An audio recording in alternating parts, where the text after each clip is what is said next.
নমস্কার বন্ধুরা, কেমন আছো সবাই? আশা করি সবাই সুস্থ আছো, ভালো আছো। তো চলে আসলাম একটা নতুন ভিডিও নিয়ে। কোনোদিন ভাবি নাই যে আমিও ব্লগ করব, ব্লগ বানাবো। তো এখন জীবনের পরিস্থিতিতে এমন জায়গায় দাঁড়িয়ে গেছি যে এখন করতে হচ্ছে। এখন টাকা ছাড়া কেউ কিছু চেনে না। তো আমি টোটো নিয়ে বেরিয়েছি, যাচ্ছি ভাড়া মারতে। দেখি কি করা যায় এই গরমের মধ্যে। রোদ গরম, বেশ ক্লান্ত শরীর নিয়ে কি করা যায় দেখি। জীবনে এমন এক জায়গায় দাঁড়িয়ে আছি যেখান থেকে সব কিছু হারিয়ে ফেলেছি, কোনো কিছু নেই আর ফিরে পাওয়ার মতন। দেখা যাক কি হচ্ছে, দেখতে থাকো তোমরা ভিডিওটা। তোমাদের সাপোর্ট, ভালোবাসা খুব প্রয়োজন। তোমরা যদি সাথে থাকো তো এরকম ভিডিও আরও দিব, আরও পেতে থাকবে।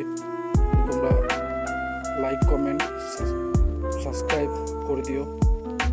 সবাইকে অশেষ যাচ্ছি, দেখি এখন কি করে পাওয়া যায়, কোথায় ভাড়া পাওয়া যায়। এখন গন্তব্য হচ্ছে শিব মন্দির বাস স্ট্যান্ড, টোটো স্ট্যান্ড। সেখান থেকে যদি ভাড়া পাওয়া যায় তো বলতে বলতে শিব মন্দির বাস স্ট্যান্ড না যেতে যেতেই রাস্তার মধ্যে দুটো প্যাসেঞ্জার পেয়েছি মেডিকেল অঞ্চল মোড়ের। তাদেরকে নামিয়ে দিয়ে শিব মন্দির পথে রওনা দেব।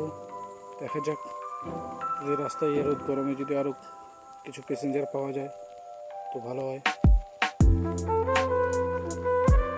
দেখি, সত্যি কথা বলতে বন্ধুরা, আমি কোনোদিন ভাবি নাই যে আমিও টোটো চালাবো। জীবনের পরিস্থিতিতে এমন জায়গায় দাঁড়িয়ে আছি যেখানে বাস্তবতার সামনাসামনি হতে হচ্ছে আমাকে।